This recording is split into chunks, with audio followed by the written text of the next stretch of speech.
Uma produção Bruá.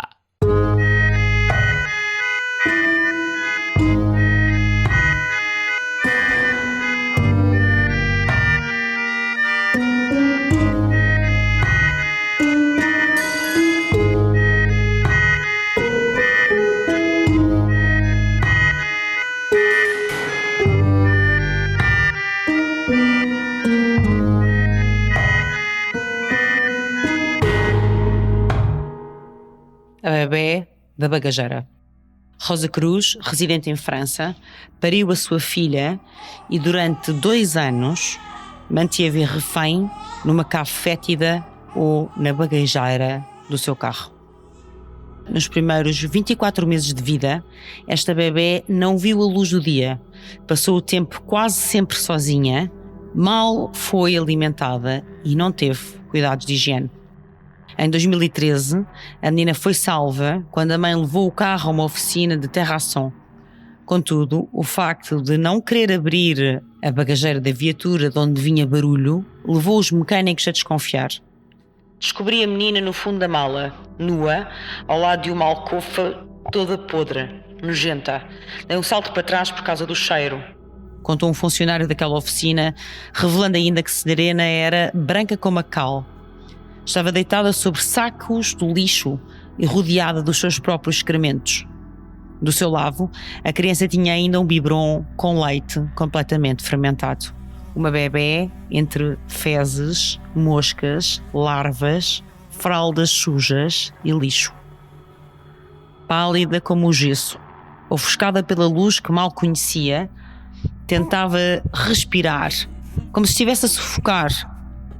O dono da oficina e o trabalhador tentaram dar água à criança e mais tarde declararam que quando a mãe pegou nos seus braços, nos braços da menina, foi um horror. A sua cabeça, os seus membros, tudo parecia desarticulado, como se fosse cair a qualquer momento um pedaço daquele corpo. Uma espécie de um cadáver vivo. Os 2 homens perceberam então que aquele cenário não chocava a mulher tanto quanto a eles. Encostada ao Peugeot, Rosa Maria, calma, fumava um cigarro. Eles em alvoroço, em total estado de choque, e ela ali, plácida. Ou seja, aparentava uma certa indiferença perante tudo o que se desenrolava à sua volta. A bebê apresentava também graves sinais de atraso de desenvolvimento, não sendo capaz de levantar o pescoço ou de se sentar. Estava magra, magrérrima e tinha o aspecto de uma criança de 5 ou 6 meses. 5 anos envolvidos e depois de ter beneficiado de todos os cuidados de saúde e do melhor acompanhamento, apresentava sinais de autismo profundo e déficit mental de 80%. Aos 7 anos, tinha 20 quilos e 1,13 m, números razoáveis para a sua idade, uma boa recuperação face à tortura a que tinha sido submetida. Já o recobro cognitivo e emocional foi muito mais difícil. Serena só adquiriu a mastigação aos 5 anos e o controle do esfíncter diurno apenas aos 5,5 e só no bacio, não na sanita e não o controle esfincteriano noturno. A linguagem pouco passava de sons guturais, barulhos de garganta, embora a sua família de acolhimento, a sua generosa família de acolhimento, garantisse então que entendia algumas palavras. A verdade é que a bebé ficava muito facilmente angustiada. Sempre que surgia alguém estranho no seu espaço, ficava agitada, demonstrando assim essa angústia que a carcomia. A margem de progressão de todo este quadro era, e continua a ser, muitíssimo curta. Em França, a pena máxima de maus tratos recorrentes e doença permanente causada a um menor de 15 anos por um familiar é de 20 anos. O Ministério Público pediu 8 anos de prisão, longe desse teto, nem sequer metade. Além da efetiva, o MP francês quis ainda que a família fosse seguida por os técnicos sociais, e de saúde mental nos 5 anos seguintes à libertação de Rosa Cruz e que tanto a mulher como o marido deixassem ter qualquer custódia legal sobre a menina, como seria evidentemente de esperar. O Tribunal de Toul, no centro do país, Corte de Corrèze, com base no longo período de cárcere que produziu traumas irreversíveis à criança, condenou-a então a 5 anos de prisão efetiva. Considerou inexplicável a forma como tratou a sua filha e durante um inquérito de horas, muitas foram as passagens que chocaram profundamente todos os presentes na sala de audiências. Como não? Prepare-se para ser chocado também. O facto de a perícia ter revelado que os maus tratos deixaram problemas físicos e mentais permanentes na criança foi importante para manter os 5 anos e não apenas suspensa, como chegou a estar inicialmente decretado. A menina foi imediatamente retirada aos pais, assim como os 3 irmãos. A família foi seguida nos tais 5 anos seguintes pelos serviços de assistência social em França, tendo os manos mais velhos regressado a casa. O cenário é um filme de horror. Em tribunal, Rosa Cruz foi mudando várias vezes a sua versão sobre os primeiros anos da filha, afirmando inicialmente que tomava bem conta da menina e mais tarde que a deixava até 2 dias sem comer e sem qualquer assistência. Sozinha, numa cave escura, úmida, fétida. Chegou em tribunal a admitir que via a filha como uma coisa. Queria passar por uma boa mãe para não perder os meus outros 3 filhos. Tudo o que disse nos outros interrogatórios é falso. Para mim, a Serena era uma coisa que não existia. Disse a portuguesa em tribunal, reforçando que nem sequer deu o nome à menina e inventou Serena quando a polícia veio à sua procura. A portuguesa mostrou-se sempre bastante contraditória e em determinados momentos apresentou múltiplas razões incongruentes sobre os motivos que a levaram a ter durante quase 2 anos a filha sequestrada e negligenciada no tal buraco podre na residência familiar. Após o marido ter perdido o emprego e passar mais tempo em casa, Rosa Cruz terá transferido a menina da divisão negra para a mala do seu carro. Não podia ocupar desta como me ocupei dos 3 primeiros, mas procurei mantê-la viva, disse. Eu também precisava de encontrar uma solução que me tirasse deste pesadelo. Eu no fundo sabia que mudando-a para o carro, isso aconteceria mais facilmente. Nunca me ocupei com a Serena, nunca lhe dei mimo, nunca a pedei ao colo. Só o biberon e de quando em vez, referiu o imigrante de 50 anos, admitindo ainda, nunca cuidei dela como cuidei dos meus outros 3. E acrescentou, mas não me importava que a encontrassem. Ela não estava escondida. Eu levantava-me antes de toda a gente, preparava o biberon e descia para lhe dar. Ficava com ela um pouco, depois subia, ocupava-me dos meus 3 filhos e quando toda a gente já estava a dormir, eu me deitava ao lado dela, falava-lhe, metia-lhe música e dava-lhe abraços, dizia que a amava, tentava brincar com ela. Nós tínhamos uma relação particular, afirmou. Totalmente contra aquilo que tinha declarado uns minutos antes. A mãe? Que palavra difícil de pronunciar nesta história. Será mesmo uma mãe? Afirmou ter sempre rejeitado a gravidez e por isso escondeu a filha do olhar e do conhecimento de todos, incluindo do marido e pai da criança, o que aliás terá ficado provado que de facto Rosa Cruz era a única pessoa que sabia da existência da Serena no mundo inteiro. Em tribunal, declarou ainda que apenas com a ajuda da equipa de saúde mental conseguiu aprender a gostar de Serena. Mas um gostar muito superficial. A diretora da Segurança Social francesa, Sophie Quirot, abordou este caso e afirmou que, anos envolvidos, só recebemos uma única carta de Rosa Cruz em 2014 a perguntar pela filha. Uma única carta, depois de tudo o que se passou. Outra revelação bizarra que surgiu destas declarações é que a carta que Rosa escreveu, a única carta que Rosa escreveu à sua filha, foi redigida com recurso a frases de blogs que ajudam os pais a escrever para os filhos.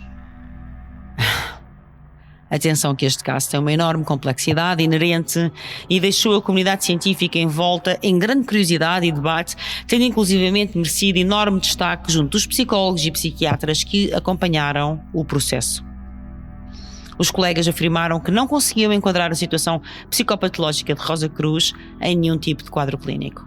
A equipa de psicologia considerou-a apta a ser julgada, imputável, e de que teria um síndrome de negação de gravidez, não se dando conta de que estaria de facto em gestação e não tendo quaisquer sintomas de isso mesmo, de gravidez, nem qualquer ligação à criança. De facto, com o desenvolvimento da psicologia científica, o filicídio por uma mãe matar o seu filho, começou a ser encarado como uma possível consequência do estado puerperal. Devido ao processo fisiológico violento pelo qual passam as parturientes, a legislação adotou como atenuante para o crime a mãe estar sob a influência dessas alterações, sendo considerado como um delictum exceptum, uma exceção. Ou seja, existe o puerpério, o normal, o período compreendido entre a dequitação placentária e o retorno do organismo materno às condições pré-gravídicas, que tem uma duração média de 6 semanas, e o estado puerperal, uma alteração mental da parturiente, ora de cariz mais psicológico, motivado pelo impulso de ocultar a desonra proveniente de uma gravidez ilegítima, o ímpetus honoris, ora de raiz físico-psíquico, ímpetus doloris, que consiste em alterações emocionais, cognitivas, comportamentais, geradas pelo desgaste causado pelo parto. Dores, hemorragias, medo, fadiga, queda de divas hormonais abrupta e súbita, alterações bioquímicas no sistema nervoso central. E o estado puerperal é pai, de facto, de doenças mentais graves. Por isso, o puerpério é o normal, o estado puerperal é a parte, o lado patológico. Que, aliás, muitas pessoas falam quando se referem à depressão pós-parto ou baby blues. De resto, as perturbações psicológicas da gravidez e parto estão frequentemente associadas a maus tratos dos recém-nascidos, a infanticídio, a filicídio.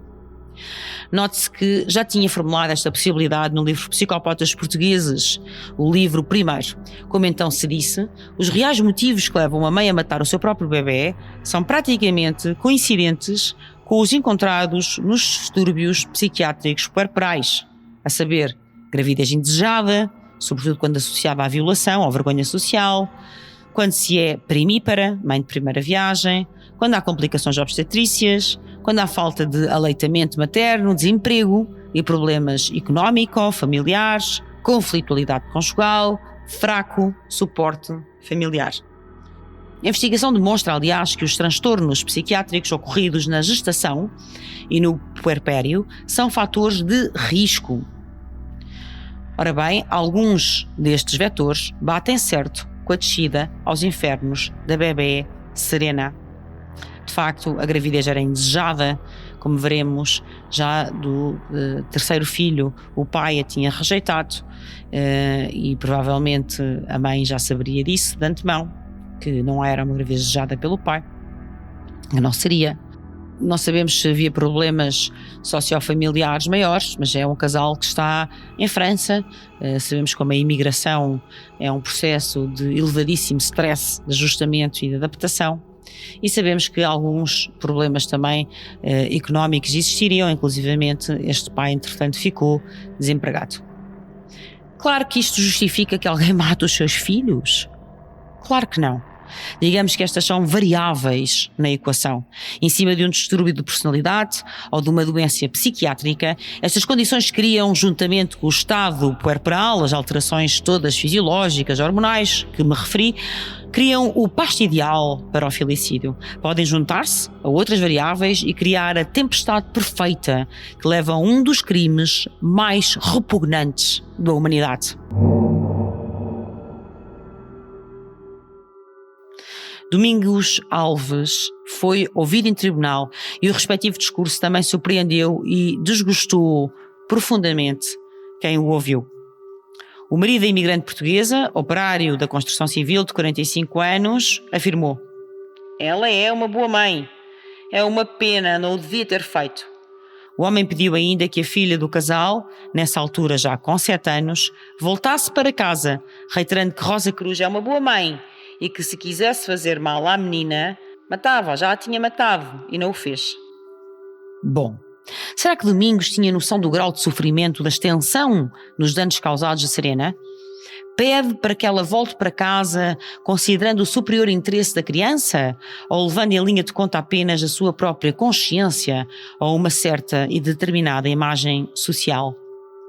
É evidente que a peritagem em tribunal afastou liminarmente a hipótese de entrar em contacto com a família biológica. Como disse a psicóloga, a mãe insere-se num síndrome traumático vivido pela criança. Ao reatar contacto, o traumatismo ressurgirá. Para Rosa Cruz, acrescentaram, afinal, a Serena nem nunca tinha sequer nascido. Mas afinal, que família é esta? Os problemas vinham de longe. Ao jornal francês Libération, Alain, vizinho e padrinho do terceiro filho do casal de imigrantes, recordou o dia desse nascimento. Foi ele quem auxiliou Rosa no parto, que decorreu em poucos minutos nas escadas em pé. Quando dissemos ao pai que tinha tido uma filha, ele disse que estava feliz, mas que já tinha tido filhos suficientes. Recordou. Ora, já Rosa já só tinha entendido que estava grávida no 7º mês de gestação, embora nem sequer fosse mãe de primeira viagem. Mas este não foi o único parto de Rosa que aconteceu desta forma bizarra. O nascimento do segundo filho, 5 anos antes, ocorreu em contornos invulgares. Quem o conta é a irmã de Rosa, a própria irmã de Rosa, Adelaide. O casal, natural de Póvoa de Lanhoso e imigrado em França, estava então a passar o verão em Portugal. Durante um almoço de família, começou a sentir contrações. Não sabia que estava grávida. Ela deitou-se no sofá e pensou que ia morrer. Foi quando viu a cabeça do bebê que percebeu que ia ter um filho. Contou a irmã Adelaide numa entrevista dada ao programa 7 à 8 do canal francês TF1. Ou seja, no segundo filho, negou a gravidez até ao dia do nascimento, até ao fim. E nunca ninguém reparava que ela estava grávida. Nunca ninguém notava que ela estava de bebê. Nem a família portuguesa em Portugal, nem a família que vivia com ela em França. O marido, os colegas de trabalho, nunca ninguém notava. Já agora, ficou uma pergunta sempre atrás da orelha. E esta bebê, como é que a calavam para ela não chorar? Como é que Rosa Cruz fazia com que ela não fosse escutada? Será que a drogava? Será que lhe dava alguma forma de medicação ou de estupefacientes? Nunca nada disso ficou provado em tribunal. Certo é que Rosa apresentava um longo e perigosíssimo histórico de negações da gravidez. E se em relação ao primeiro filho se desconhecem alterações, mas nos 3 seguintes essas alterações drásticas do curso normal de uma gestação se verificaram, é de supor que talvez também tenham acontecido no debut, no dialbar, desta história materno-infantil desta família. Portanto, esta portuguesa, antes de efetivamente infligir maus tratos a um dos seus bebés, à Serena, já antes apresentara graves perturbações durante a gestação dos demais filhos, nomeadamente aquilo que se designa de negação da gravidez, e que, como se pode constatar, constitui um fator preditor ou de risco para a negligência ou agressão dos descendentes. Ou seja, nós sabemos, em psicologia, que quando existe de facto uma negação da gravidez, a probabilidade de acontecer maus tratos ao bebê ou mesmo um filicídio é muito mais elevada, o que de facto se verificou no caso da bebê Serena. Alain, o padrinho da terceira filha, referiu ainda que Rosa é boa mãe e que os 3 filhos estão impecáveis e educados. La découverte de l'enfant, nu et déshydraté, dans la voiture qu'une mère de famille avait laissée au garage automobile, avait soulevé l'indignation en France. Ce dimanche, la mère a confié dans quelles circonstances elle avait donné naissance à son bébé. O caso chocou toda a França. E quando a mãe contou o que fez a 24 de novembro de 2011, o dia em que a bebé nasceu, justamente essa perplexidade ficou ainda maior. Cortei o cordão umbilical, peguei-a ao colo, depois larguei-a, fui fazer o meu trabalho. Acordei os pequeninos, preparei-os para ir para a escola, como se nada tivesse acontecido. Para mim, não era uma criança que acabara de nascer. Nessa altura, o bebê mais pequenino da Rosa, aquele que tinha nascido assim, de qualquer maneira, no vão de umas escadas, tinha 2 anos. Eu estava em negação, enrolada numa mentira, num abismo. Não podia falar a ninguém. Nesse dia não pude falar a ninguém. No dia a seguir também não. Ao terceiro dia igual, declarou Rosa. Serena não tinha nome ou existência legal, claro. O nome terá sido inventado por Rosa, quando foi descoberta pelas autoridades como mencionado. Que nome? Serena para uma bebê que se cria invisível, tranquila, imperceptível. Tudo ao contrário do que é uma infância cheia de cor, barulho e movimento. Parece uma escolha sádica. Serena, chamar ao cativo Plácido, parece um exercício maquiavélico. Ou será que Rosa Cruz, chamava Serena à sua bebê porque era uma parte sua que, apesar de toda a tortura e de todas as sevícias que estava a infligir a um ser completamente inocente, ela se mantinha, de facto, tranquila, sem qualquer alteração no seu registro cardiorrespiratório, da resposta galvânica da pele, sem qualquer preocupação, como naquele dia em que na oficina abriram a bagageira e ficaram horrorizados com o espetáculo dantesco que estavam a presenciar, enquanto Rosa, encostada ao carro, devagar e sem qualquer perturbação, fumou o seu cigarro. E por falar em nomes, Rosa Cruz é uma confraria de iluminados surgida na Alemanha a partir do século XVI e difundida pelos países vizinhos no século XVII, quando ficou publicamente conhecida através de 3 manifestos. Insere-se numa tradição esotérica ocidental. É uma ordem que se dedica ao estudo e à investigação de matérias sociais de grande relevância, como é o caso da saúde e da educação. Rosa Cruz. Aqui é a realidade que prega uma valente ironia.